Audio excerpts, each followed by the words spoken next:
Everybody, welcome to the latest edition of the Stephen A. Smith Show, coming at you as I love to do every weekday afternoon from 1 p.m. to 3 p.m. Eastern Standard Time over the airwaves of Sirius XM, Mad Dog Sports Radio. The number to call up, as always, is 888 Mad Dog 6. That's 888-623-3646. Since most of you are usually watching me on First Take on ESPN2 every weekday morning from 10 a.m. to 12 noon, I thank you for joining me right here on Mad Dog Sports Radio this afternoon. Lots of stuff to get into. The great Paul Feinbaum is going to be on the show midway through hour number one, talking to us about Nick Saban essentially reversing course and letting Maurice Smith out of his commitment to Alabama. We'll talk about that a little bit later on in the show. Lots of stuff to get into because some NFL preseason football is scheduled to take place tonight. The first order of business for me, however, is the Olympic Games last night. Team USA basketball holding off Australia 98-88. And everybody's acting like, oh, my Lord, what a big deal. It was something special to behold, isn't it? The new Team USA got threatened, didn't they? And look at Carmelo Anthony, one of the top offensive juggernauts in the modern day era, offensively, of course, because we damn sure ain't talking about his defense. And you look at it from that perspective, and there's a lot to get excited about, right? Because after all, he's Carmelo Anthony. He's a prolific scorer, averaging 24.7 points per game throughout his career. Carmelo Anthony is so special. We can't ignore this. He surpassed LeBron James as the all-time scorer in Olympic history. I heard it. I get it. And if y'all want to sit up there and throw a parade and have a song and dance about the fact that Team USA survived against Patty Mills and Andrew Bogut, you go ahead and be my guest. You knock yourself out. You have a ball. You sit up there and you enjoy your damn selves. Good luck. Good luck. Because here's what's on my mind. First of all, Carmelo Anthony. Look, y'all. I love the brother. Carmelo Anthony's big time. Carmelo Anthony is a sensational scorer. As far as I'm concerned, one of the top scorers of the modern day era over the last 5 years, meaning of the modern era. Carmelo Anthony is big time. Offensively, I don't think he can be stopped. Let's just call it what it is. He's Carmelo. Here's the problem. I don't give a damn. Team USA could win gold. And I wouldn't give 2 cents if Carmelo Anthony took his gold medal and threw it in the Hudson River. I wouldn't give a damn if he wrapped it in newspaper with poop in it and threw it in the Hudson River. Because when I think about Carmelo Anthony, I don't care about a 3rd Olympic gold medal. What I care about is a first NBA title.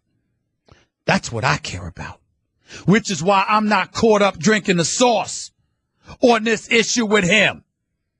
See, to me, all of y'all got it backwards, because the more we praise Carmelo for his heroics in Olympic competition, the more we're glossing over the fact that New York still doesn't have a championship. Now, that's not exactly his fault, and I get that, and I'm not blaming Carmelo Anthony for the Knicks not having won a title since 1973. They weren't good enough when they won 54 games 3 years ago, went to the Eastern Conference semifinals before losing to Paul George and the Indiana Pacers. I get that. But the fact of the matter is, if you are Carmelo Anthony, it's not about Stephen A. and how he feels. It's about you needing to feel sick to your damn stomach that you ain't never played in an NBA Finals, let alone won one. Your boy is LeBron, who's got 3 rings. Your boy is Dwayne Wade, who's got 3 rings. And even though CP3 hasn't played in an NBA Finals, not having won a championship either, he's a point guard. He's 6 feet tall. He's a point guard extraordinaire who runs his basketball team. Those quintessential point guards are leaders. They're orchestrators. They're designers. They're choreographers. Even when they have superstar status, they're not the ones that carry you to a championship. They ain't 6'6", 220. They ain't 6'8", 240. They ain't 6'9", 260. Chris Paul is my height. And for those of you who want to bring up Allen Iverson, that would be the exception. And even he didn't win a title. You want to bring up Isaiah Thomas? Yes. The greatest little guard in history. Better than Nate Tiny Archibald. As a point guard, better than Allen Iverson. A two-time champion in the NBA. A champion on the NCAA level with Indiana under Bobby Knight. But he had Joe Dumas. And Dennis Rodman. And Bill Laimbeer. And Rick Mahorn. And John Sally. And Adrian Dantley. And then Mark Aguirre. That's who Isaiah Thomas had. In other words, when you're a miniature guard playing in a land of giants, you can still usurp some of them and be a superstar. But to deliver the goods, you've got to close. And it's the big boys like Melo who have to close. So even though Chris Paul has never played in an NBA Finals or won a championship either, he doesn't fall in the same category as Melo. Because more is expected of Melo than of Chris Paul. Especially when one of your right-hand men are LeBron James. So taking all of that into consideration, I don't want to hear anything about a gold medal. So you beat China by 57? Who the hell are you going to beat next? Africa? Cradle, bleep, bleep, civilization. Who you going to beat? I mean, we are literally sitting here looking forward to you playing Australia again. Australia, really? Really? That's where we are now? Australia. With Andrew Bogut.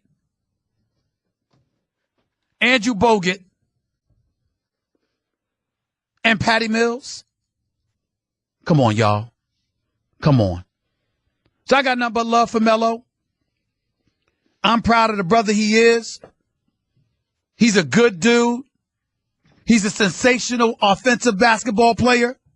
He is somebody that absolutely positively has to be taken seriously. We all know this. But damn it, when are we going to challenge for the title? Do y'all know what's going to tick me off so badly? Do you know what's going to... Damn it, it's Sirius XM. You know what's going to piss me off?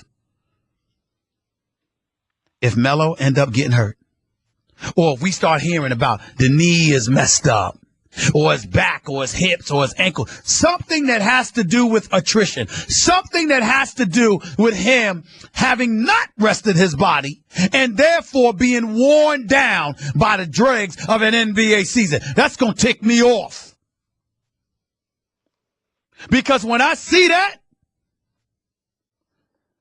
words cannot express how ticked off I'm going to be. New York Knicks haven't won a championship since 1973. They haven't been to a final since 1999.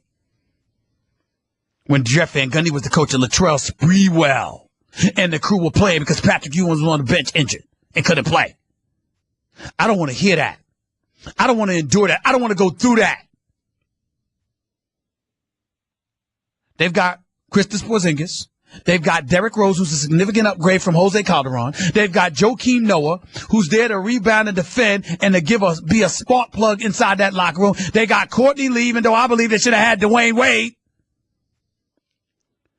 I don't want to hear all of this. I don't want to think about this. I don't want to deal with this. I need to see that Melo that dropped 30 last night in Rio de Janeiro. I need to see that Melo during the regular season. And then some. Because I got news for you. When I think about Carmelo Anthony and the New York Knicks, first of all, they're going to be a top 5 seed in the East. They should be. Secondly, after that, they're going to be in a situation where, guess what? The New York Knicks are going to be able to challenge in the Eastern Conference semifinals. Because if they can avoid Cleveland, they'll have to go against Boston or Atlanta or Toronto. Why shouldn't you be able to beat those guys? Why not? I don't see the problem. You should be able to beat those guys. Or at least challenge them, which means that the New York Knicks have a shot. The New York Knicks have a shot at getting to the conference finals. That's what I want to see. I want to see the New York Knicks become this past season's version of the Toronto Raptors. If DeMar DeRozan and Kyle Lowry can make it to the conference finals with Bismarck Biyombe and DeMarre Carroll, why the hell can't the Knicks make it with Melo? Inquiring minds want to know. 888 Mad Dog 6 is always the number to call up. That's 888-623-3646. That's what I need to see. That's all a brother's asking for. That's all a brother's asking for. Can you help a brother out, Melo? Because I damn sure can't depend on Phil Jackson to do it.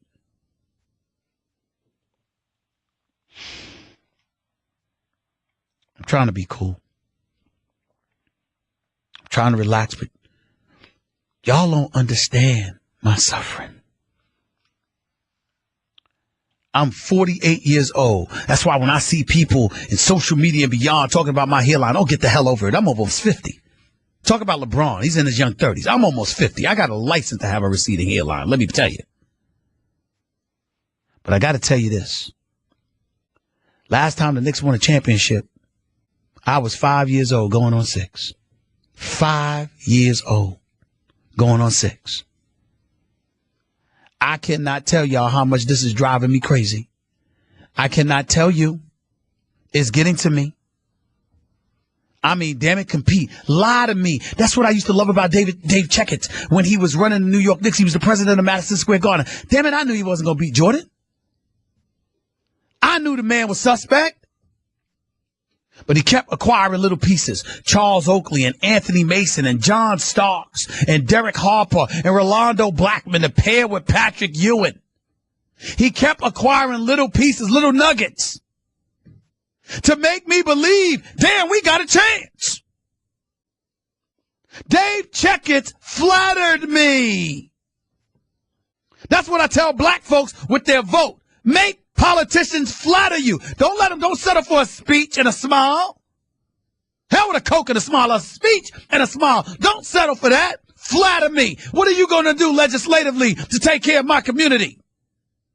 To me, as basketball lovers, that's what we should ask for our team. What are you going to do to flatter me? You going to flatter me? Make me a favor. Pretty please with sugar on top. Pretty please. Even in the late 90s. I mean, damn, you had Marcus Camby, you had Larry Johnson, you had Latrell Sprewell. I mean, you had some pieces. They flattered us. We knew they couldn't beat San Antonio in the finals, but damn it, they flattered us. I need to be flattered. I just need to be flattered. 888 Mad Dog 6 is always the number to call up. That's 888-623-3646. That's point number one. Point number two.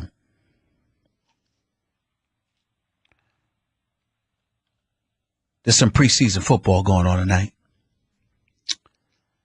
And I saw somebody from NFL Network. I think his name is Matthew Harrison, but I'm not sure. Elliot Harrison. Elliot Harrison is his name. Now, speaking of my girl Molly Curran, the host for First Take, Molly talks about what a nice guy he is, how informed he is, how educated he is. I'm not doubting that. I respect my colleagues. And I got a lot of fellas over there at the NFL Network who I love dearly. Primetime being first and foremost amongst them, with the playmaker right there, too. I love these brothers. But this dude, Elliot, I got to say to him, I don't like you right now. I say that affectionately. I'm playing around, but damn it, I don't like you right now, because this man had a power rankings. Ladies and gentlemen, did y'all see it? He had the Dallas Cowboys ranked 17th. Now, we all know I can't stand the Cowboys because y'all have the worst fan base in America. Y'all make me sick. Y'all are the most disillusioned fan base in American history. You'll go 1-15, wake up the next morning and think you're going to win the Super Bowl. Y'all are nauseating. I can't stand y'all. Y'all make me sick. But I'm a fair and objective human being. And here's the deal. When I think about the Cowboys, even though the Redskins on paper should be the team to win the NFC East, I think I give the Cowboys a chance because I think the Washington Redskins are allergic to prosperity. I think the fact that you expect things from them is why Kirk Cousins won't duplicate his feats from last year where he completed nearly 70% of his passes and threw for 4,000 yards. I think because of the expectations, maybe not the fault of Josh Norman, maybe not the fault of Deshaun Jackson, maybe not the fault of Pierre Garçon, the two wide receivers who are in the last year of their contracts. With this kid Doxson coming out of TCU that's expected to make some noise.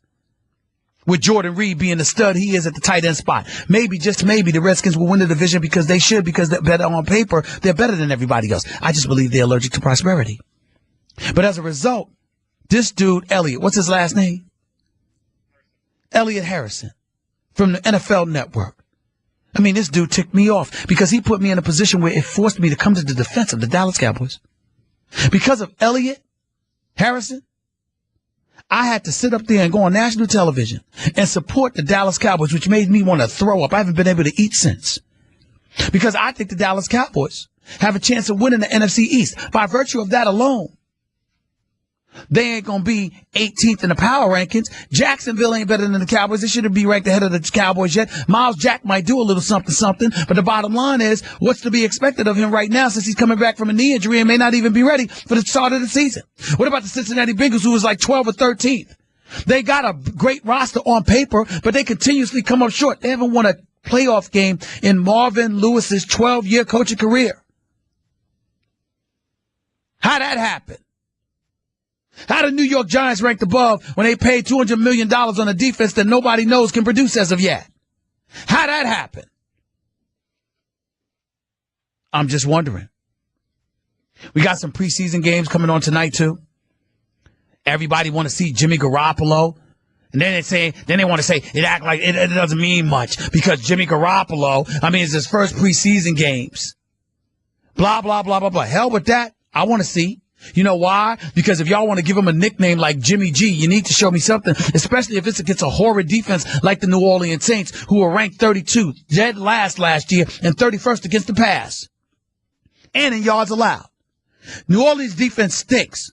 Put so much pressure on Drew Brees, which is a travesty. So why the hell should we look and think about it any differently? Jimmy Garoppolo better show up and show me something. The Washington Redskins with Josh Norman and those boys need to show me something against the Falcons. The Denver Broncos, I'd like to see something since, after all, they are going to be playing tonight. And whether it's Mark Sanchez, Paxton Lynch, or Trevor Siemian, they got to find a quarterback. I want to see all of that. Let's see what happens. 888 Mad Dog 6 is always the number to call up. That's 888-623-3646. By the way, I'll get into Alabama in a minute. Paul Feinbaum's coming on in about 10. And I definitely want to talk about Nick Saban because, after all, it's really, really nice that he finally decided to let this kid Maurice Smith out of his contract, per se, his obligations to Alabama. Question is, what the hell took you so long? And here's another thing I'd like to say. I want legislative involvement on the part of our government to bring a heavy hand down on the SEC conference so they can sit up here and stop bullying these kids. Let me get this straight. Nick Saban's defensive coordinator, Kirby Smart, can leave Alabama to go to a school within the SEC as its head coach and sign a 6-year deal at $3.75 million per. But an athlete who already completed his studies can't transfer to Georgia when he's got 1 year left of eligibility to go and play for his defensive coordinator because he's obligated to stay at Alabama? In what world? And Kirby Smart ain't much better. Because that kid Turbin that wanted to transfer, not only did you not allow him to go to another SEC school, but then you're going to tell him he can't go to Miami or Georgia Tech. Who the hell do you think you are? I think government intervention needs to take place so these kids can stop being abused. You're listening to the Stephen A. Smith Show right here on Sirius XM Mad Dog Sports Radio, 888 Mad Dog 6. As always, the number to call up is 888-623-3646. Your phone calls and more in a minute with your boy, Stephen A., right here on Sirius XM Mad Dog. Holla. It's past hour number 1 back here on the Stephen A. Smith Show, Sirius XM Mad Dog Sports Radio. Let's go to the phones. Let's go to LJ in Houston. You're live with Stephen A. What's up, LJ? How are you? What's going on, Stephen A? How you doing this evening, good. man? Talk to me, bro. That's what's up. I'm glad that you was talking about Carmelo, because me and my friends been debating about who's better, Carmelo or Chris Paul. And I think the reason is, man, Carmelo is just not a leader. And that's what I think his problem is, you know? Well, I just want to get your opinion on that. Well, actually, I think he's doing a very good job leading the guys in the Olympics, and it's not about his leadership. I mean, I just think that it's about priorities. I mean, I don't understand why another gold medal is so important to him. I'm at a loss. He already has 2. If he had never gotten one, that would be different. But to have two gold medals already, I don't understand the importance of him needing to have another one. Maybe he's going to be the only one they got 4. Well, listen, like I said, how much it mean to you? How much it mean to you? I mean, hey, come on, man. I agree. That's what it comes down to. You still think he's MVP caliber? Like, could he win an MVP in the league? I mean, it's possible, because Melo could average 25 a game, but the bottom line is that, look, man, forget the MVPs and all that other stuff. What really, really needs to happen is that he really needs to threaten the Cleveland Cavaliers in the Eastern Conference for a shot at the crown. That's what it comes down to. I got to go, LJ. I appreciate it, man. Thank you so much. Let's go to Brandon in Indianapolis. You're live with Stephen A. on Mad Dog. Brandon, good afternoon. Good afternoon, Stephen A. Thanks for taking my call. As far as I'm concerned with Carmelo, I think that, you know, if you set aside the LeBron James of the world, who's obviously a once-in-a-generation player, the guy's never had a team equipped to make a significant run, and every time he's been close, he has advanced. Now, the one thing about the Olympics that I think, and I'm a Syracuse boy, I'm a Melo defender, and I've always supported the guy. The one thing that the Olympics has done for Carmelo Anthony in the previous 2 times is he has come back and has had fantastic seasons. And I know he's 32, and I know his knees are a little bulky, but I think the fact playing in the Olympics the previous 2 times has lit a fire. He's come in and has had a great season afterwards. So I don't necessarily think it's a bad thing for him to be out there playing. So you're saying that you think it's going to be a good thing because, you know, he's going to come out. You're saying that he's going to come out there feeling good and more enthused to perform. That's what you're saying. Well, I mean, you look at his only scoring title came after he played in the Olympics.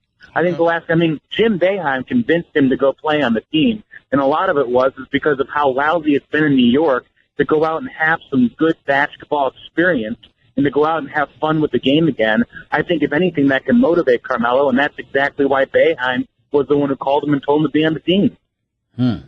Okay. I hear you talking, but it doesn't change my mind in terms of what I need to see. I can tell you that much. Because what I need from Melo is the Knicks being a priority and going deep into the playoffs. That's what I need from Melo. Reese in Pittsburgh, you're live with Stephen A. Go ahead, Reese. Hey, how you doing, Stephen A? Go ahead. Talk to me, man. You said yesterday on TV that the Cowboys are the worst fans in America. Y'all Knicks fans is up there, because even with Carmelo 100% healthy, I ain't going nowhere in the playoffs. Well, listen. You can say we're not going anywhere in the playoffs, all right? We're saying it this year because it's a byproduct of how weak the Eastern Conference is. Boston and Toronto will look relatively decent. While Atlanta lost Horford, even though they have Dwight Howard. You look at Cleveland, they're the class of the Eastern Conference, but everything else is a crapshoot, so it's more hopeful. The reason why y'all are the most delusional fan base is because y'all genuinely believe y'all gonna win the Super Bowl even when you won on 15. You know, well, all right. Well, you the one calling me about the Cowboys, so that's why I assume. I'm just saying, like, I agree everything you said about the Cowboys, but the Knicks fans, y'all delusional. When do the Knicks fans walk around believing the Knicks are gonna be great? See, you lying now. That's a lie. That's a lie. I'm a native New Yorker. I'm a diehard Knicks fan. I'm in New York 85% of the time. You are lying. New York Knicks fans may root for the Knicks, but they constantly lament the fact that we stink, that Dolan needs to go, and that changes need to occur.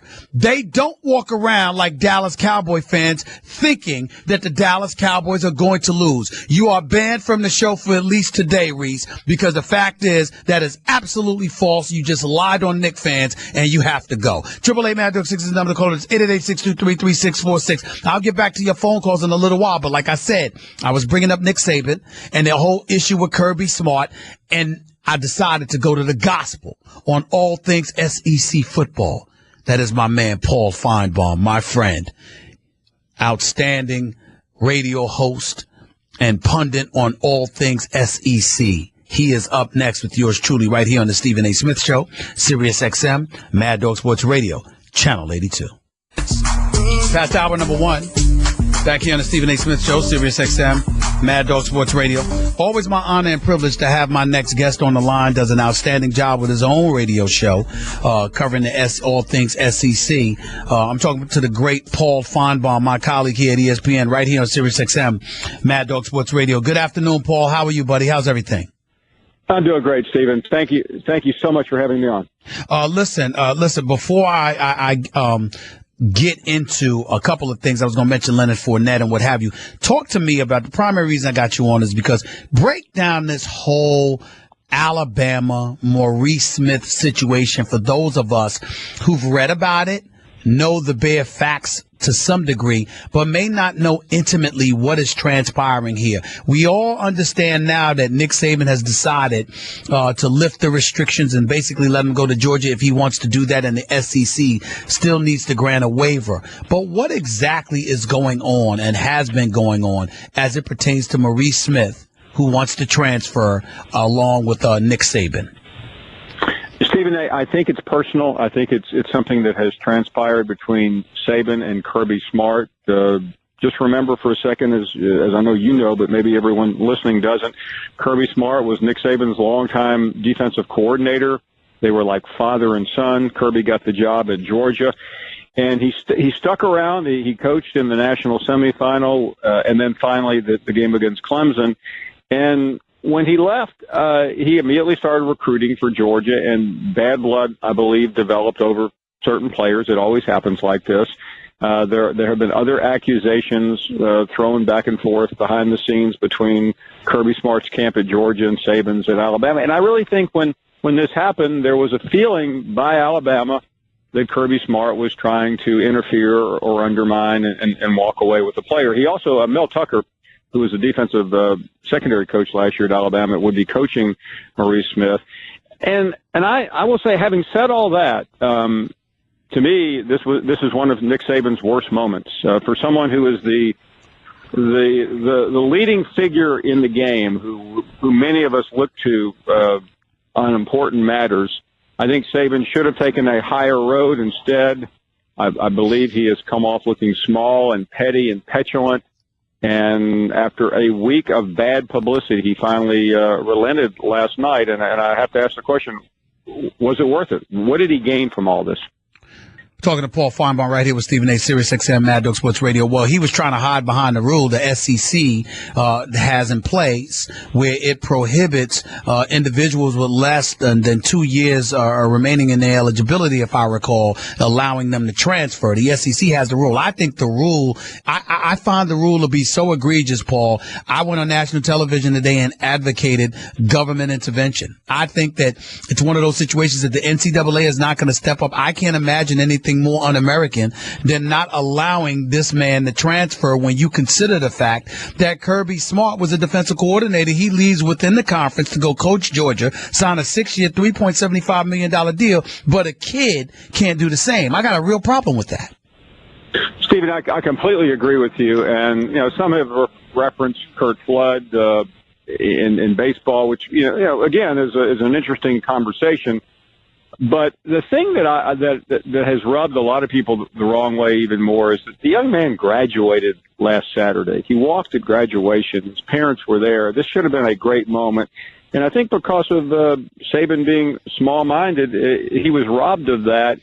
And I've heard what you've said not only last Friday, but today. And you are 100% correct, Stephen A. And I just, I will say I've known Nick Saban a long time, and you know our relationship. I think the world of him, but I think he is completely wrong here, and it just gives him a very bad look. It makes it look like he's being petulant about a protege who is much younger and who has a great future ahead of him. And I'm just personally disappointed, aside from everything else. But your point is correct, and I'm very anxious to see what the Southeastern Conference office does, because if they rule against Maurice Smith leaving, they open themselves up for enormous criticism, enormous brushback, which is one reason why I don't think they will. My sense is, without knowing anything behind the scenes, that they will very quietly let him go.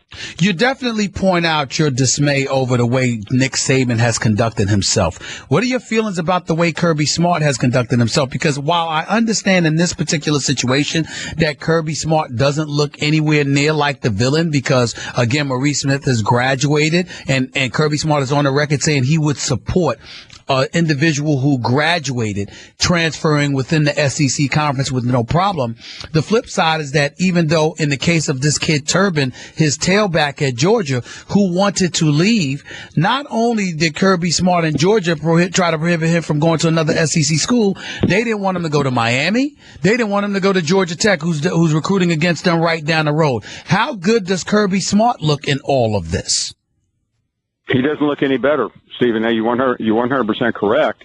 And, this goes back to not long after Mark Richt was fired and went to Miami. Kirby Smart threw a roadblock up then. And so, yeah, I mean, it is easy for us to focus in on Nick Saban because he is the great figure with 5 national championships. Kirby Smart is a lesser figure here, but he doesn't have much room to stand on either. I agree with you 100% on that. What's going to come of their relationship with one another? You just finished talking about whether it's father and son or big brother, little brother. They were very, very tight. Kirby Smart served as a defensive coordinator under Nick Saban for 8 years. What's going to come of their relationship considering this whole brouhaha that has swelled over, what has transpired with Maurice Smith? Yeah, I think it's been irreparably damaged because, it is not the first time I've seen this. Let's think about this for a second, Stephen. Nick Saban is a protege of guess who? Bill Belichick. I don't need to tell you about what's happened when assistants have left the Belichick tree. I mean, you've seen them right in front of you, live and in living HD. It's usually pretty ugly. And there's a pettiness to all of these guys, and I don't understand why they let it play out. And I think for Saban, he's always been able to hide this. I have never heard Nick Saban be critical of any head coach, no matter whether he's playing Chattanooga or LSU. He always praises the coach, talks about respect, and that will be very difficult for him. I mean, I know. Before most of us knew about this, Saban said all the right things and Kirby said all the right things. But I believe very strongly that relationship is severely damaged. I mean, I use the word irreparably harmed. Maybe that's an exaggeration, although I don't think so based on what I hear in this particular case. In a small way. And why does he need to do it? I mean, Saban owns the sport right now, Stephen A.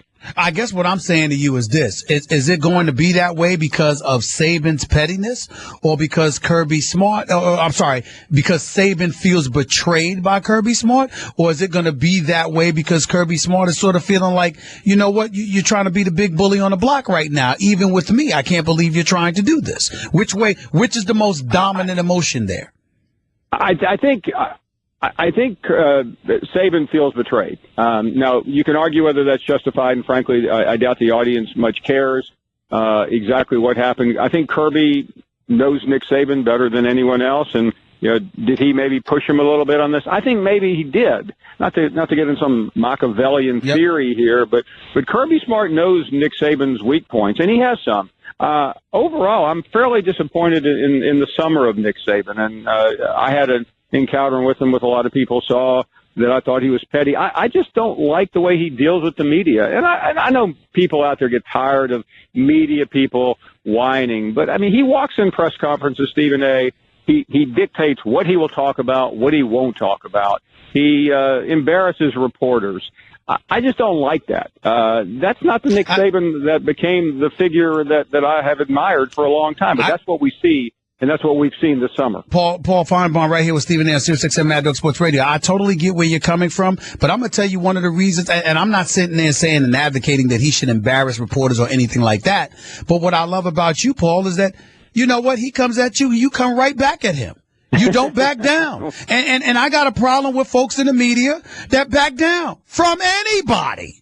Anybody, you have a right to ask the question. If you just went out and talked and never asked them anything, they'd have an attitude over that. You will look him dead in the face and ask him a question, and he comes at you, and you don't back down. To me, they should act the same way. Don't you agree? I do. I appreciate you saying that. And Stephen, let me say this. I mean, we're both fortunate. We work at a company that will back us. Right. What I'm concerned about are there are gentlemen in that room or ladies who maybe can't survive going toe-to-toe with Nick Saban. I firmly believe that Saban has tried to remove reporters from his beat in the past, and I can afford to do it. And listen, that doesn't mean there are people in that room who can afford to do it and don't. But I'm not sure everyone can in the current state of the media that we're in. Well, I definitely agree with you there, and I was talking about the ones who could afford to. I'm certainly not talking about the ones who cannot. I definitely get you there. But for Nick Saban I mean, here's a guy that has told me repeatedly, I don't care what you say, I don't care what anyone says. I don't read the newspaper. I was at his house a couple of years ago doing a piece. Bunch of newspapers were there? Right there. The newspaper was in clear view. He reads the newspaper. Paul Feinbaum, before I let you get on out of here, Leonard Fournette made the news, slap boxing with somebody, says he was playing, wasn't fighting, but in the news for the wrong reasons. Any comments about that at all, sir? Yeah, I mean, I'm disappointed. I mean, Leonard's a smart young man. He's got a great future ahead of him. The Heisman may or may not be his, along with Deshaun Watson. And I just think anything you do to create negative publicity hurts you down the stretch. And I'm sorry it happened. Who's going to be the biggest threat to Alabama this year as this season gets set to get on the way? I think it's Tennessee, Stephen. Tennessee? Very good. Yes, I think Tennessee has an experienced quarterback in Josh Dobbs. That game is in Knoxville.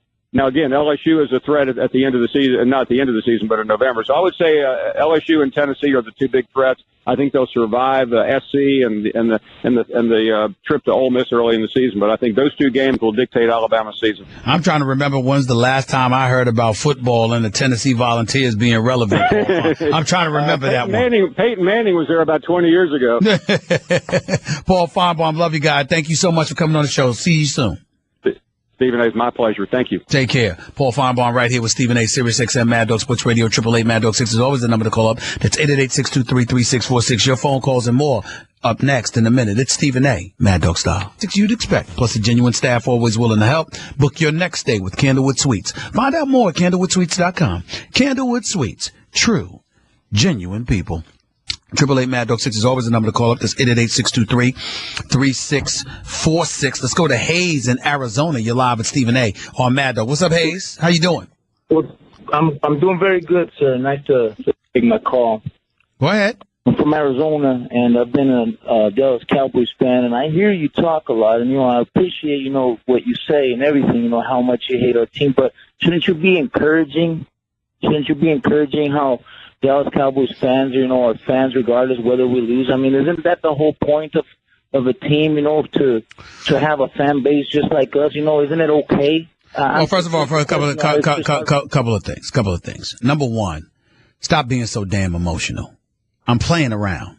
I mean, it's not like I want them to get run over by a bus or something, or that I enjoy them being arrested or anything like that. I'm a native New Yorker. I hate on the Cowboys. It's a rite of passage. It's what I do.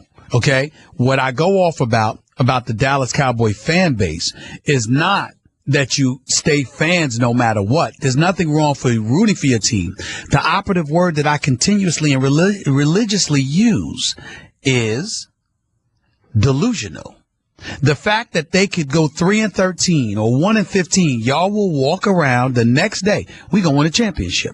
That is what is annoying about the Dallas Cowboys. It's the fact that you're so delusional when it comes to the expectations you have for the team in the face of reality. In the face of reality, y'all can flat out stink. And y'all will still walk around like y'all champions. That's what I can't stand about the Cowboy fan base. But that's all it is. I'm having fun. I'm playing around. I love talking smack about y'all. So call me up to talk smack about me. Don't act like I talked about your mama or something and take it all seriously to the point where you're so damn sensitive. Because it ain't going to work here. No. I say the Steelers are number one. That's your team. But I don't see the fan base. They're supporting the Steelers at all. So you mean the Steelers or the Cowboys? I'm going to your team. I see that your Steelers are number one. Wait a minute. My Steelers are 6-time Super Bowl champions. My Steelers have one of the most prolific offenses in the game of football. My Steelers were in the playoffs last year. My Steelers are a legitimate Super Bowl title contender. My Steelers have Big Ben Roethlisberger with 2 rings, not Tony Romo with 2 playoff victories. Fan base is not there. I mean, you have like one Steelers fan over here, one Steelers fan over there. I mean, it's all about just how you. My question to you is why is it so wrong to be a fan of the Dallas Cowboys? Man, goodbye. I'm tired of you. I mean, listen, you're getting all emotional. You understand? I ain't got time for it. I told you why. You know, why? What's the wrong with y'all Cowboy fans? Your feelings hurt? Oh, I'm so sorry. I'm so sorry. Nuno, could you get me my crybaby music? Let's play that every time we get a whining Cowboy fan on the show. Whack, whack, whack, whack. Oh, shut up. You know? Yeah, listen, I don't like the Cowboys because their fans stink. Because y'all are totally delusional. That's all. It's not the end of the world. I'm just having fun. I mean, come on. What's wrong? What's wrong with rooting for the Cowboys? I mean, what's the problem? Bunch of whining crybaby. That's another Cowboy fan there? Sounds like one. Let's go to Sampson in Washington, D.C.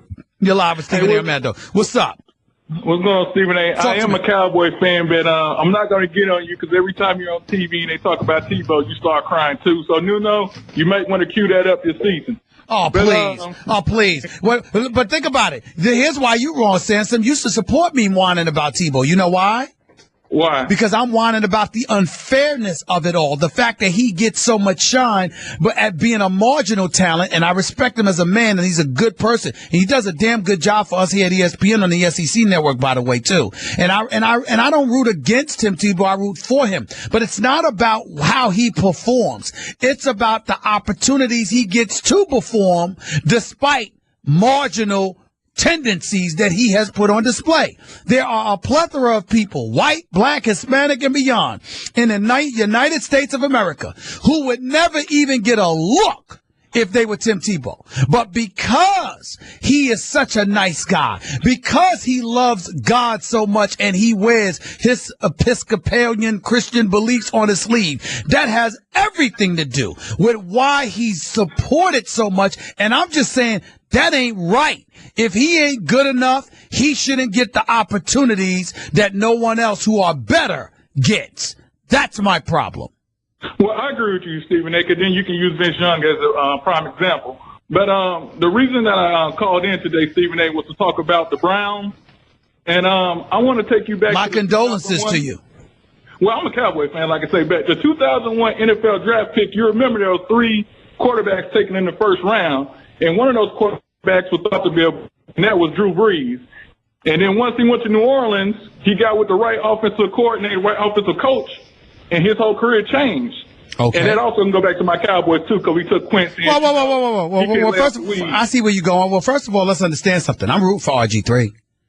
I mean, I think that RG3 was big time as a rookie. I think that he has not been the same because his leg almost got amputated rather, by Haloti Ngata.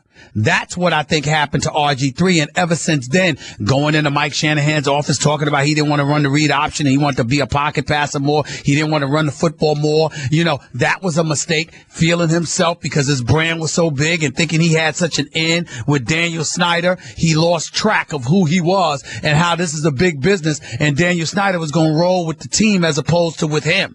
He lost sight of that. So it's good that he's now with a Hugh Jackson, no question about it, but be clear. He has some things to prove. Josh Gordon, you got to hope that he stays sober and he's going to stay on the team. You know, Barnridge, you know, he had a big time season as tight end last year, 1,000+ yards, 79 receptions. Let's see what he does this year. We don't know what else they got, and their defense is suspect. So it's a real question mark when you look at the Browns right now. We know they're moving in the right direction with Sashi Brown and DePodesta and Hugh Jackson, but you're in the AFC North, bro. You got to go against the Bengals, the Bengals, the Ravens, and the Steelers. It's not looking good for them, Samson. It's not looking good for them. But like I say, Stephen A., when they play the Redskins, Stephen A., that's going to be the tale of the season. Because when he goes there and upstage Cousins, and as you say, the Redskins aren't used to prosperity, That's going to make everyone second guess that they should have kept RG3. Let me tell you what the problem with your thinking is. If you're rooting for RG3, you shouldn't say that. Because if history tells us anything, he may go up there and play lights out, but then stink up the joint against everybody else. And that's what we don't want. We want RG3 to be successful. We don't want him to have a successful Sunday one weekend. That's the difference. Gotta go, Samson. Appreciate the call, bro. 888-MAD-6 is always the number to call up. That's 888-623-3646. I'll get back to your phone calls in hour number 2. I'll also get into something that I saw from Team USA last night that has me thinking about the Golden State Warriors. When champions are crowned in college sports, they talk with College Sports Nation. p.m. Eastern Standard Time. Over the airways of Sirius XM Mad Dog Sports Radio. 888-MAD-6 is always the number to call up. That's 888-623-3646. A couple of things we need to get into here. You know, I'm watching Team USA last night, and a couple of things resonated in my mind. First things first, getting back to Carmelo Anthony. I want y'all to read these quotes and tell me how would y'all feel, particularly if you were me and you were a huge New York Knicks fan. In an interview, our very own Mark Stein for ESPN.com, Mark Stein, our insider, he wrote this article. In an interview with ESPN at the Rio Olympics, Anthony insisted that the prospect of becoming the first U.S. male to win 3 gold medals in basketball more than eases sting of an NBA playoff history that to date includes only 1 trip to the conference finals and just 2 trips total of beyond the first round. I'm going to repeat that. 1 trip to the finals and 2 trips beyond the first round in 13 years. Y'all got to understand something. This is very difficult for me because Melo's my man. I know him personally, got a lot of love for him. Good people. His wife, I think, is doing that. First of all, she's smart as a whip. She's a lovely, lovely person and human being. And I think she's doing an outstanding job on one of my favorite shows on all of television, Power, on the Stars Network, with Amari Hardwick as the star. 50 Cent executive produces that show.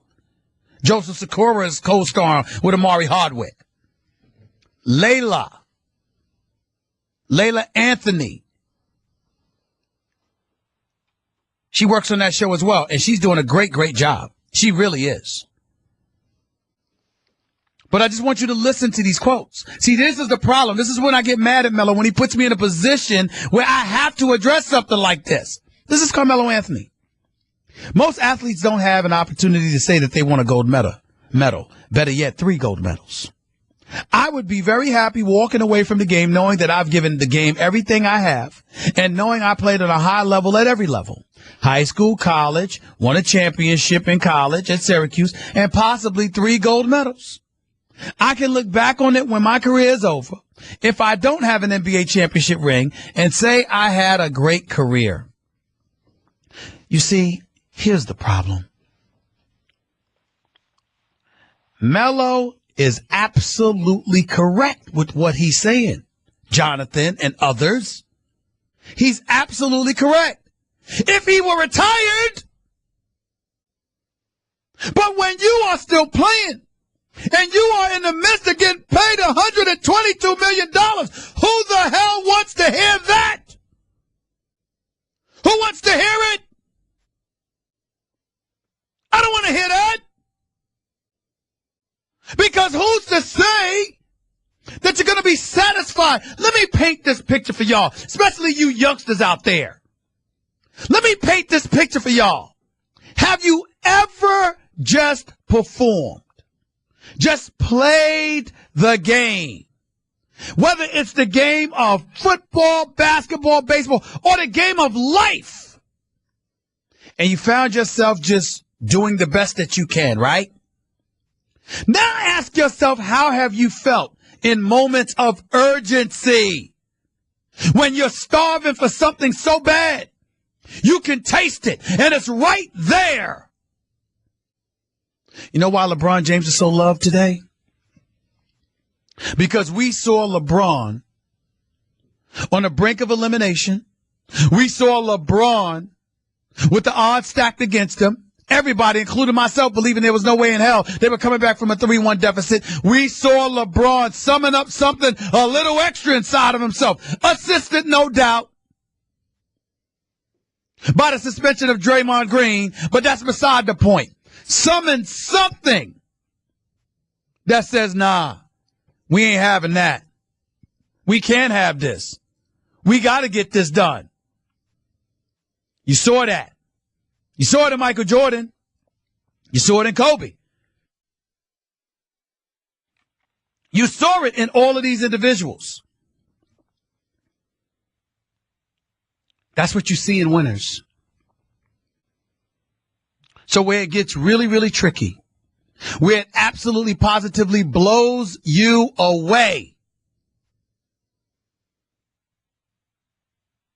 is when you're playing and you still have this attitude.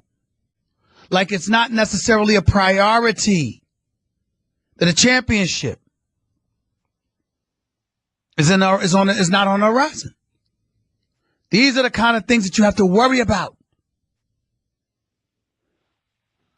That's point number one. Point number two is I watched last night's game, and I watched Team USA struggle to beat Australia. You know what I thought about? I thought about a whole bunch of people out there in the real world who undoubtedly were looking at that and saying, okay, this is the kind of thing that could happen to Golden State because Team USA is a superpower. And look at Patty Mills and Andrew Bogut giving them trouble. This could happen to the Golden State Warriors next year, even though they have Durant. Blah, blah, blah, blah, blah. You want me to tell y'all what the problem with that thinking is? Anything can happen in one game. That ain't happening in the best 4 out of 7. It's not going to happen. It's not going down like that. That is where your problem lies. That's what you can't underestimate. And that's what we're talking about here. I'm going to repeat this. Maybe I'm in a minority. Maybe I'm not. But I'm disgusted. And I hope that I'm dead wrong, but I am disgusted at the thought of this NBA season. All the suspense has been stripped. Who doesn't know that Cleveland and Golden State going to meet in the finals? You know what the second most compelling story in the NBA is other than watching Golden State run through everybody with their new version of Lethal Weapon 3? Do you know what the only other storyline is that's nearly as compelling? It's Russell Westbrook. What's he going to do in OKC without Durant? Because we know what a warrior he is, how fierce he is, and how he's going to go at cats. So you find yourself asking yourself, what's Russell Westbrook's going to do, especially when he goes up against Kevin Durant and the Golden State Warriors? Whether it's in November or when Kevin Durant returns to OKC in February. We have ourselves wondering about that, craving that. That's what we have ourselves looking at. No way around it. No way around it. 888 Mad Dog 6 is always the number to call up. That's 888-623-3646. Let's go back to the phones. Let's go to Mello in Brooklyn. You're live with Stephen A. What's up, Mello? I'm sorry, Don in Brooklyn. What's up, Don? Hey, Stephen A. I watch you every day on First Take. Love you and Max on that, but I really watch it for Molly Querim. I have to give you. Hey, listen, man. I have to tell you that. Man, I ain't mad at that. I ain't mad at that. Listen, man. Listen, when does the Knicks season end? This year? What month? When is the Knicks season going to end? When did the Knicks season end? What month? It ended in March, right? May. April. May. No, the Knicks didn't play till May. They played No. I said the last game of the season is in April. I thought you were asking me when is their season going to end? No. The season ended in April. How much rest do you think? Yes. How much rest do you think Carmelo Anthony needs? His season ends every April. Well, he's playing in what it's akin to a scrimmage right now. So this is what he'd be doing anyway. He'd be playing in scrimmage games. You're acting like he's going to get hurt. Yeah. Well, let me respond to that. I think that when you're in the heat of competition, particularly in a place where the games may mean far more to others than they mean to you, because you got some of those games internationally, those games in the Olympics where, it's difficult for people to go home if they lose those games. You feel what I'm saying? Okay. In other countries. You see what I'm saying? You never ever know what could happen. I know that's the reality of the situation no matter where he plays, but when you're playing in the summertime, just working out against cats, there's a level of stress and strain that you're not applying to yourself that doesn't necessarily exist when you're in the heat of real competition. Those are the kind of things that I concern myself about. It's not necessarily just, fatigue or anything like that. It's those other things. Not to mention the fact that when you're 32 years of age, and when you have been through what he has been through, the knee surgeries, missing 41 games in the season, going through some of the things that he goes through, you do get a bit concerned about it. And I think that's legitimately so. So you're not wrong with what you're pointing out, but I'm not wrong for worrying because, look, I wouldn't worry about LeBron. You know why you don't worry about LeBron? Because he's done it, and he shows you he knows how to do it. The fact of the matter is Melo has never shown us that. And so you're looking for every little minute edge you can find to sort of save him for what should be the priority. Not to mention the fact, Don, if I were a team, Don, can I ask you a question? Yes. If you were paying somebody $122 million, would you endorse them going to play for free? I'd rather he not be there, but I'm not as crazy about it as you. Okay. I look at it like he's playing with some great players. He doesn't have to really get himself stressed out with all these great players on the team. So, these things mean a lot to these players. It doesn't mean anything to me, but it means a lot to him. So if he wants to get his third Olympic gold medal, whatever. It doesn't mean anything to me, but it means something to him. I got you. I appreciate it, but he already had 2, Don. He already got 2. He wants to have the most, isn't that? When he gets 3, won't he be the most? But what I'm saying to you is that yes. But what I'm saying to you is you don't have an issue with somebody that wants the most gold medals, that's never won a championship. Doesn't something about that rub you the wrong way? That's all I'm saying, man. Yeah, it means nothing to me. Listen, I'm a Knicks fan like you, man. I want them to do well. I'm rooting for Derrick Rose. I'm rooting for Carmelo. They got a good team, and let's see where they go. All right, man. Appreciate the call. Thank you so much. James in Phoenix, you're live with Stephen A. What's up, James? Hey, Stephen A. I just want to thank you for getting down on all of us Cowboy fans, because you're right. But I think Tony Romo and Des Bryant are worth 9 and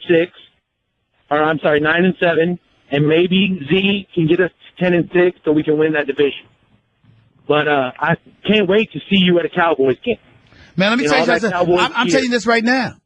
I'm telling you right now, if Darren Woodson is true to his word and gets Jerry Jones to allow me to chill and sit in their suite and watch a game, I will come not only to the Dallas Cowboy games, I will hang out with Dallas Cowboy fans at the tailgate party. I can't wait to see I'm trying to tell you, I'll do it. If we can let A-Fraud in Jerry's box, we can let Stephen A. Smith. Yeah, how about that? How about that? And I'll do it too. So y'all see, I'm not a bad guy. It's all in fun. I would want y'all to rib me like I'd be ribbing y'all. It's all love. It's just in fun, man. It's just in fun. You got Cowboy fans calling up here whining and like, calm down.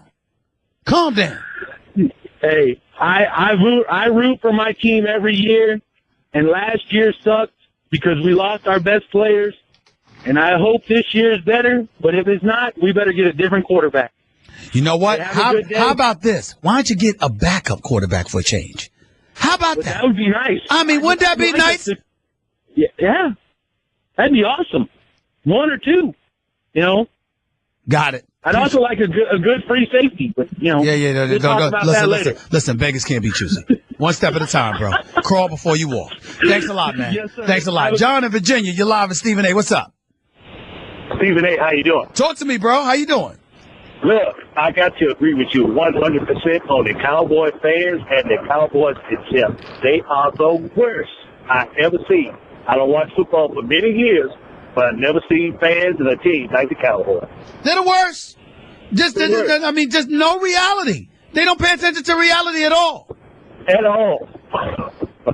Thanks a lot, man. Appreciate it. Appreciate you. Thank you so much. Mike in Ottawa, you're live with Stephen A. Amanda. What's up, Mike? What's up, man? How you doing? Talk to me, bro. I just wanted to say, like, true, all these Cowboys fans are always so hurt and so broken over nothing. It's like, come on, facts are facts. You've only won 2 playoff games in 20 years. I don't get why they're getting so bent out of shape over nothing. Because they can't stand the truth. They can't handle the truth. They can't handle the truth. That's why. Are you an Eagles fan too? Not at all. Not at all. Not at all. I'm a native New Yorker, and I'm a diehard Pittsburgh Steelers fan. So what was that bet a couple years ago with Skip Bayless with the Eagles and the Cowboys? No, what happened is that a particular game, I swore up and down to him, Seattle was really, really rolling, and I said there is no way in hell that the Dallas Cowboys will roll up to Seattle on a Sunday afternoon and beat the Seahawks, and they did it. So I had to honor my bet by wearing a Tony Romo jersey. That's what happened. Okay. That brings me to my second point. Do you think Le'Veon Bell actually will get suspended? Or what do you think's going on with that? They're keeping a long time out for all this stuff to come out if he's actually going to get suspended. Well, listen, I think he's going to get suspended. He's going to look to appeal the decision or do whatever he does, but I think that their original findings are going to come back true. I can tell you right now the Pittsburgh Steelers are expecting Le'Veon Bell to miss the first 4 games. I can tell you that. You can book that.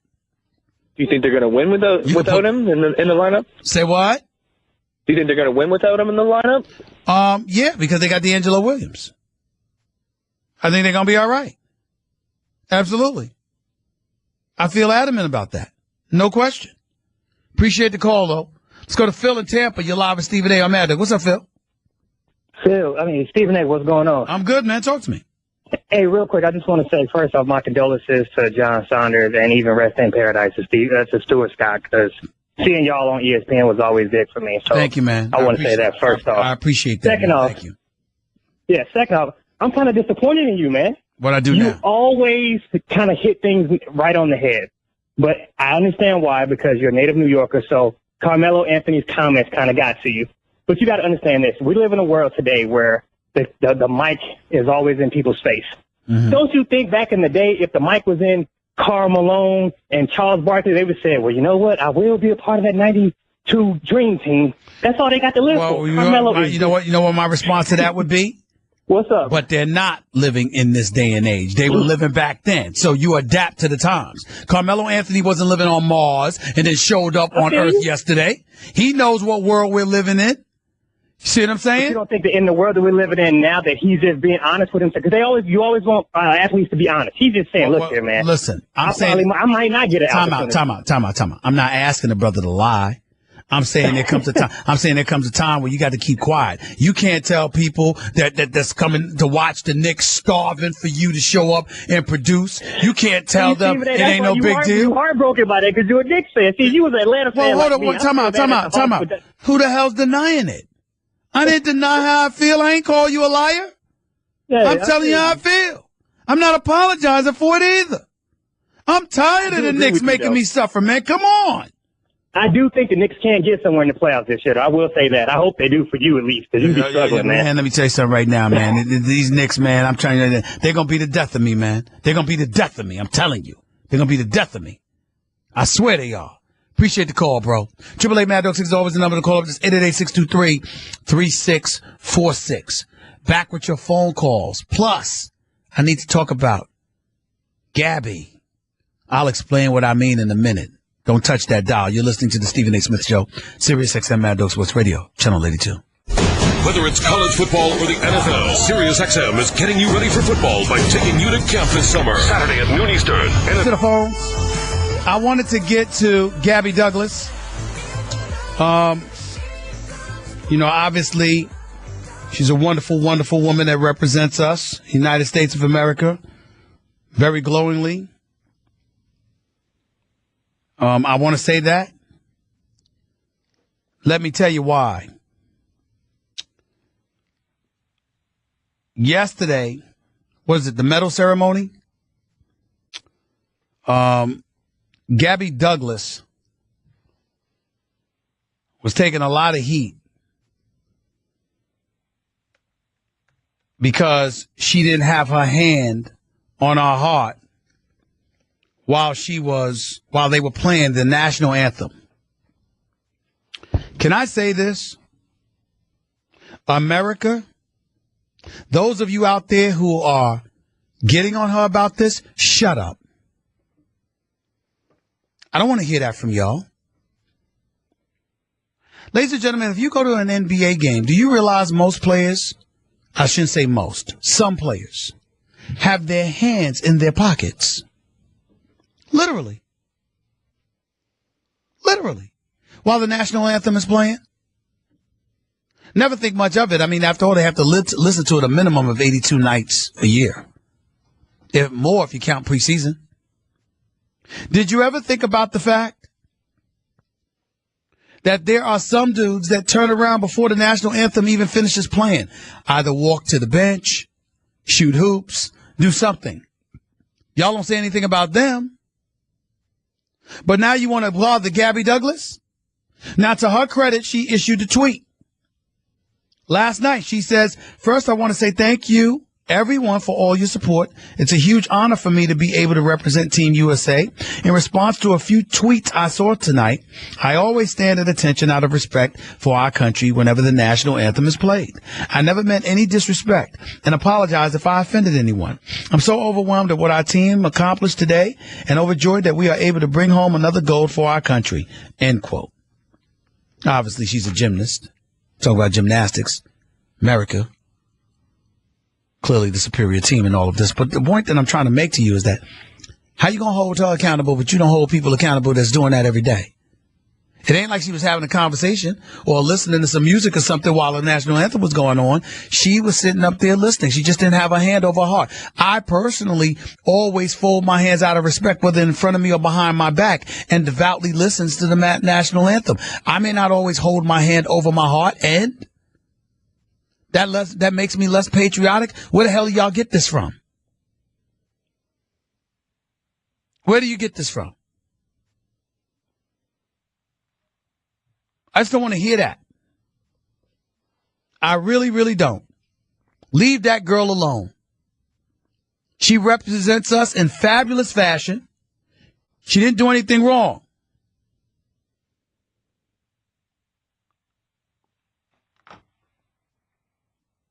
She didn't do anything wrong. We see male athletes in professional sports playing in this country, making millions of dollars.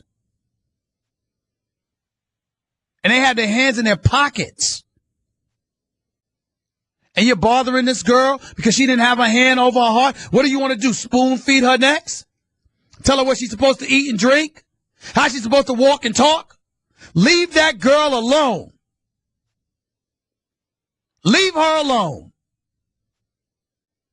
She's done nothing but represent the United States of America in exemplary fashion. Leave her alone. If you're going to bother her, bother everybody else.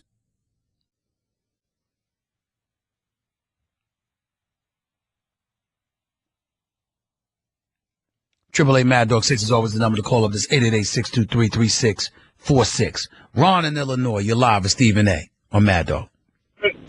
Hey, brother. What's going on? Hey, I think I got a little different viewpoint. I don't think people should come down on anybody for not having their hand over their heart, but I think this is a good opportunity to look at how many, like you said, how many people don't do it.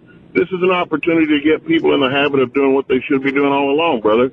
Everybody that's an American citizen needs to stand up and have their hand over their heart. Why? Why? You trying to tell me, you know how people stand at attention or stand with their arms behind their back respectfully and their head bowed? What's wrong with doing that instead of having your hand over your heart?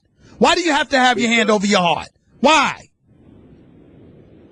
How is the hand over the heart more respectful than bowing your head and respectfully standing at attention and having your hand behind your back? How? Well, the answer to that may depend on how old you are. When I came up in school, we all recited the Pledge of Allegiance, and part of the reciting the Pledge of Allegiance was to stand tall, straight, and have your hand over your heart. Well, that's clearly not the case in today's society, because we see plenty of students not doing that. So is that the fault of the kid, or is that the fault of a system that has allowed that? Well, that's what I'm saying. It's the system, but that's just because the system's gone wrong there's no reason not to refurbish it and bring it back the way it used to be. But sir, who's to say it's right? Who's to say it's right or wrong? Nobody's saying it's wrong to hold your hand over your heart, but who's to say it's wrong to respectfully stand at attention and fold your arms behind your back and bow your head? Well, I would say to you, any effort you can make to show your patriotism is better than not making an effort. But what I'm saying is you're judging what's more patriotic than the other. I'm judging standard mannerisms that are accepted as being accepted. But sir, that is standard mannerism. That is standard mannerism. Military, in my opinion, that would be the same as a military person refusing to salute their superiors. Excuse me? How is that possible? How could you even compare the two? You go to the military. Hold on. You go to the military, sir. The first thing you go to is where? Boot camp. And in boot camp, you are introduced to superiors and taught how to conduct yourself. And you are held accountable based on what you are taught. So if somebody taught you and then you did not do that, that's a plausible argument. But you just acknowledged in our system of education today and beyond, they're not being taught that.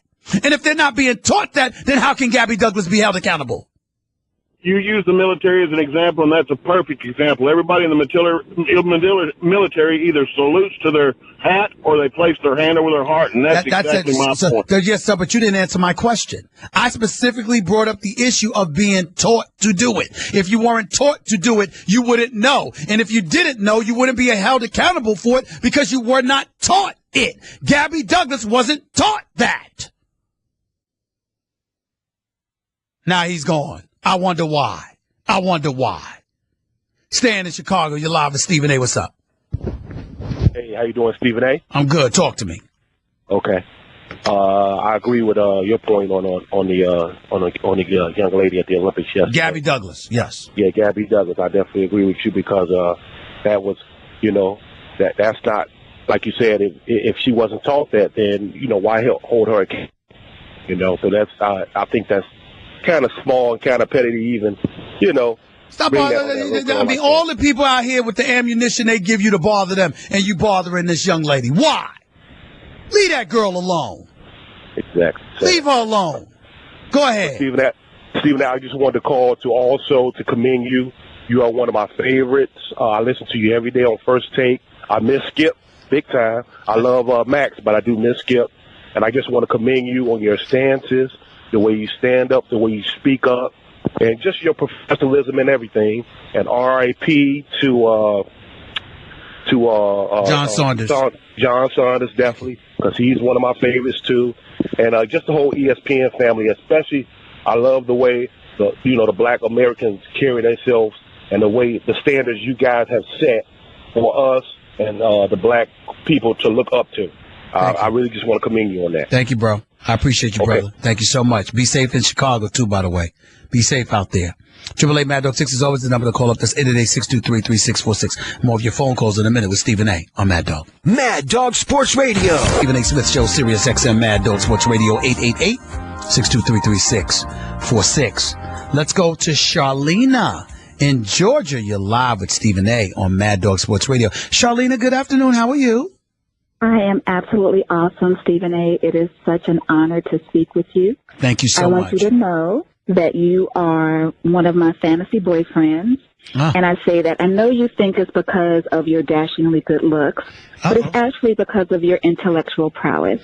Well, I actually would put my intellectual prowess ahead of my looks, my dear. I don't think I look that good, but I thank you for making me feel like I did for a second. Thank you so much. You're welcome. And I want you to know that most men in my real life are very jealous of you because I probably spend more time with you than I do with any man between First Take, listening to you on your show, and then coming back in the afternoon and actually checking what I taped earlier in the day. Well, here, Charlene, whatever turns you on. Whatever turns you on. Go ahead. Does it for me. But let me tell you why I'm calling you, Stephen A. Yes, because you are, like I said, my fantasy boyfriend, but I'm really disappointed in you. Okay. And it hurts my heart to even, the first time I'm speaking to you, I kind of have to check you. And let me tell you why I'm calling. Okay. It's specifically regarding KD. Mm-hmm. Now, I listened to you on Monday, And I listened to you on Tuesday. I cut you a break yesterday, because with everything, and the death of your boy, which I do send my heartfelt condolences. Thank you so much. But today is a new day. So I want to tell you why I understand, but you're wrong regarding your position on KD and his move to Golden State. Okay. Are you ready? Yes, ma'am. Hold on tight, baby. Okay, here it comes. First of all, I just want to say this, that you always are extremely objective, and it's one of the things that I love the most about you. But when it comes to KD and your position on him going to Golden State, and you're saying, like, how can he go to the team that beat him? I want you to understand that you're kind of caught up in what I call that T thing. And I love the T thing because it's kind of what gives you your swagger. The T thing is that testosterone thing. And, you're a dude, you're from New York, you live in Philly, so you got that swagger, and I love it. But it's the thing, I think, that's blinding you. So let's go back to KD and his decision to move to Golden State. Now, I want to ask you a question. Okay. Ask you two questions. Do you think that KD's first thought of moving to Golden State was after he lost to them in the conference finals? No. Okay. Do you think his first thoughts of going to Golden State occurred after Golden State lost in the finals? No, I think that before he even played against Golden State, he was thinking about going there. Exactly. So that is my point. I'm sure you said, and of course, much better than I do that, Draymond Green is one of his boys. He really likes the team. He likes how they play. He feels like he can fit in. He, as Chris Rock said, sushi at 4 a.m. Northern California, there's Napa. You can fly to L.A. in an hour. And then all of the other things, the things that, of course, you and I don't know about that would make that move an attractive move to him. Okay. So he made that decision. Most likely, he was probably 90% there before they even played. Now, Charlena, yes? I'm not going to hang up on you yet, but I have other calls to get to, so I got to cut this short in a minute, okay? But let me say this. Okay. Let me answer your question. Okay. First of all, I don't understand the testosterone thing. I feel what I feel, I guess, and I'm going to hold firm to my position. I know plenty of women who are just as strong and devout in their opinions, which I'm sure you are, and it's not because of testosterone, is it? So why I got to be that way with me? No, but because it's almost like you've been saying, like it's kind of like how do you go to the team? But that's not so much a testosterone thing as it is an old school thing. And what I mean by that is that when you look at the way the game was played and what ultimately elevated the game of basketball to the global iconic sport that it is, the globalized sport that it is. It happened because of competition. It happened because the perceived best were willing to go against one another. I understand KD probably always wanted to leave Oklahoma City. I reported that last summer when I talked about how LA could be a prime option. But my issue is that when you are so close to a championship and that team knocks you off, and they're universally recognized as one of the elite teams in the game, to be so close on the precipice of knocking them off and failing to do so, and then choosing to join them, I just think it's really, really weak, Charlena. I really believe that. Those are two separate points, because he made the decision to go prior to No, I didn't say that. I didn't say that he made the decision. I said that I'm sure he was thinking about it, because we were all told that he was thinking about it prior to that. But the point is, he hadn't really made up his mind. Miami was an option. New York was an option. The Clippers were an option in Los Angeles, etc. San Antonio was an outside option. We all heard those things. But to pick the team that beat you, I just think it's weak, Charlene. I really do. And again, I put that on more of a testosterone. So we will agree to disagree. Okay. Last point I want to make is about you made a point about him, not telling Westbrook, and people have said issues about that. And my thing is this: they're boys. He probably knows him much better than you and I do. And there may have been something that occurred over this relationship, not necessarily something so monumental, but maybe KD and his relationship with Westbrook determined that, hey, I can't share this with him. Charlene, I got to go, but I'm going to say this as my last comment, okay? And I deeply appreciate the call, and I hope that you call back all the time, because I'd love for you to call back to the show more often, okay? But I will tell you this. Russell Westbrook and KD and whatever their real relationship doesn't matter as it pertains to my opinion or most others' opinion about it, because Kevin Durant was the one who went out of his way to portray them as brothers. So we're going by your public portrayal of what your relationship was and how it wasn't consistent with your actions in the end. Behind closed doors, we have no right to sit up there and speak of things we don't know. But what we do have a right to speak about is what you publicly project as being something when we discover that that isn't necessarily the case. Charlene, I got to go. Thank you so much. Feel free to call back anytime. Keith in Kansas, you're live with Stephen A. on Mad Dog. What's up, Keith? Hey, Stephen A. It's nice to talk to you. First-time caller. I've been listening to you for a long time. Thank you, bro. I'm a little nervous, but I'm going to have to disagree with you on the Gabby Douglas thing. Okay. I am a retired Air Force member, and I do work at an Army installation here at Fort Riley in Kansas. And me and my coworkers were talking about this issue last night, and there is an actual flag code, a law in place that does say that civilians will place their hand over their heart. You talking about for Olympians? For Olympians? Well, for anybody, any civilian. Hold on. Even in America, you talk about in the United States of America? Yes, and then. All right, let me stop you right there. Then how come I've never heard from y'all when the players in the NBA or the National Football League or Major League Baseball just stand there with their hands behind their back or in front of them and their hand is not on their heart? How come I've never heard this? How come I've never heard this public outcry then?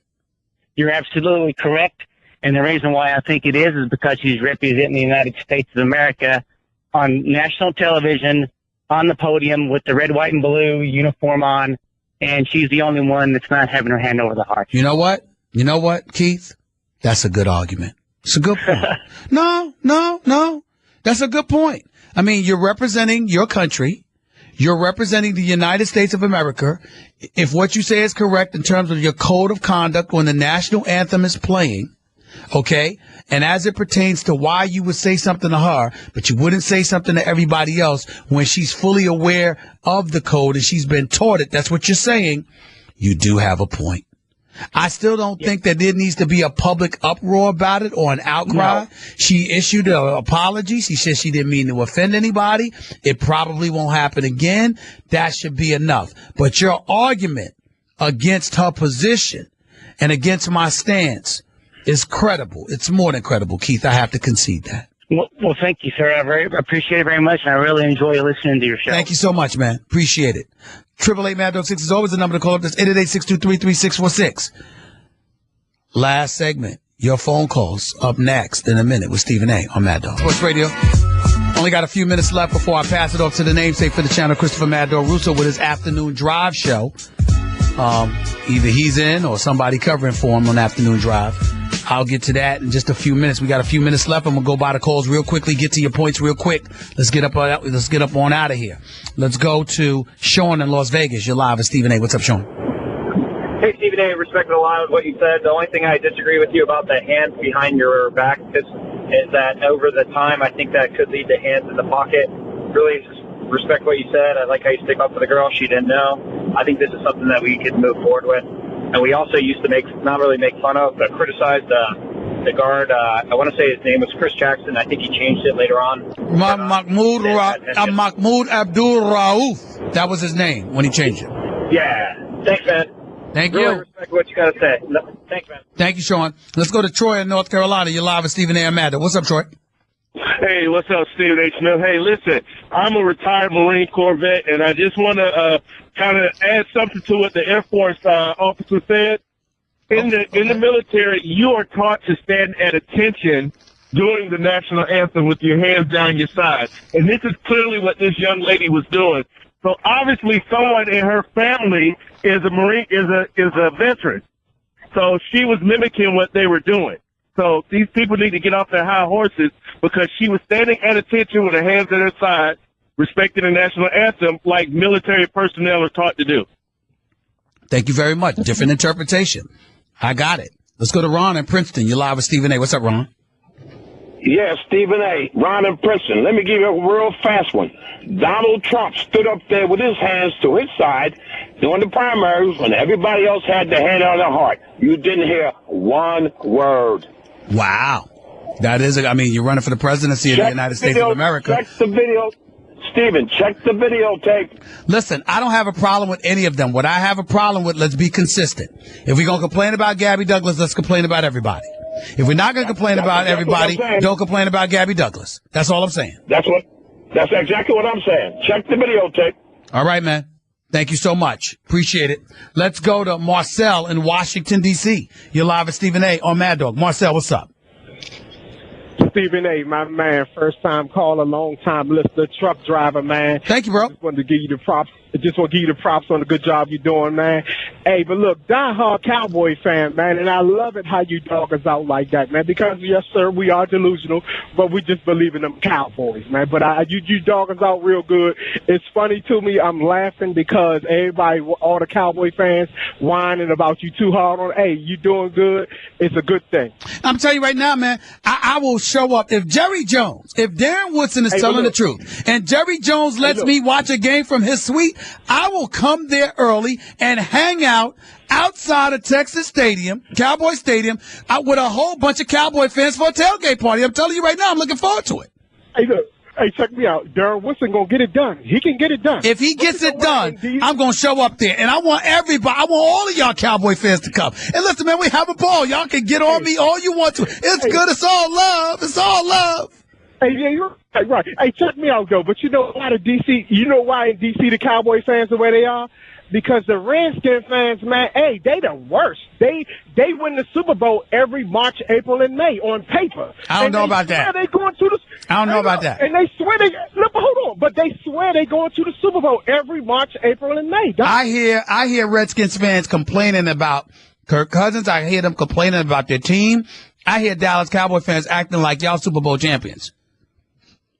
Yeah, we do. Hey, I ain't gonna lie to you. I do, man. I'm a lunchbox with the Cowboys. But I understand, hey, keep dogging us out. It's all in fun. I love it, man. All right. Thanks a lot, bro. I'm glad you love it because I'm going to keep doing it. Let's go to Steve in Virginia. You're live with Stephen A. on Mad Dog. What's up, Steve? Hey, Stephen A. I'm just calling to make a quick thing about Gabby Douglas. I'm retired Air Force. I was in the Air Force for 22 years. And basically, she did nothing wrong. As long as she stood there and respected the flags, respected her colors, it was all good. I don't think she did anything wrong either, but if the gentleman is calling me and telling me they're taught this stuff, and they're taught this stuff and she was supposed to do it and she knows better, then that is a good argument to be made, assuming he is accurate. But my position is clear. If we ain't calling out nobody else about it, we shouldn't be calling her out about it. But during the Olympics, you are representing your country, and there should be a heightened level of sensitivity to it all. No, because you see it everywhere. I'm a retiree. When I hear the national anthem, all I do is I make sure my hat is off and I'm standing at attention facing the flag, just like we always do. And, and I try to teach some of the kids, like if I go to a high school game or something, where they really don't know. They don't have a military background. Okay. They really don't know how to respect the flag the way most people do. Got you. I appreciate the call, buddy. Thank you so much. Calvin in Michigan. You're live with Stephen A. What's up, Cal? Hey, Stephen A. Real quick about Carmelo Anthony. I hear you talking about what he said, but once again, name the best team he's been on probably was the Denver teams. And that's the only, and he couldn't win a championship then because the Lakers were just dominating then. So he hasn't been on a team since college that he could lead a team to a championship. Well, the Lakers were in his way. The Lakers were in his way in Denver. I get that. And I understand that the East, Miami was loaded when they were in a position to make some noise then. The flip side to it is that Melo had options to go elsewhere, but wanted to stay for the money. He made that call. All right, well, then prioritize winning a championship. And I'm not saying he's not. I'm simply saying don't act like a gold medal replaces it. That's all I'm saying. Okay, I'm glad you said you're not saying he's not, because I don't think he's not. No, I'm not saying that either. I'm not saying that either. I'm not implying that he's not trying by any stretch. I'm simply saying you can't be somebody that's acting like a gold medal replaces a championship. It does not. I got to run, Cal. Thank you, bro. Let's go to Corey in South Carolina. You're live with Stephen A. What's up, Corey? Stephen A., honor to meet you. To speak to you over the phone. Thank you for taking my call. All right, good. You only got 30 seconds, though, bro, so go ahead. Gabby Douglas, nothing wrong. I was 12-year retired retired vet, and I do that to this day. When I hear the national anthem, I stand at attention to this day because that's what I, was taught in the military, like you said earlier. And the other quick point, I am a big Dallas Cowboys fan, so keep talking trash, and that just motivates us even more. It hasn't motivated you in 20 years, but that's okay. I understand. I mean, you got 2 playoff victories in 20 years. So whatever motivation you're trying to imply that it has clearly is not the case. Okay? Clearly is not the case when it comes to the Dallas Cowboys. Let me be very, very clear. It's all in fun. I'm not happy when they get arrested. I'm not happy when they get in trouble with the law. I'm not happy when something tragic or really negative happens. But do I like rooting against the Cowboys because of your fan base? Absolutely. It's not the team. It's not the players. I mean, I'm cool with Dez. It's the fan base. Y'all are delusional. I'll have more stuff to talk about tomorrow, but it won't be the Cowboys. Maybe not. Mad Dog Russo up next. I'll talk to y'all on 22. When it's time to go to the track. Be ready for anything. Sirius XM.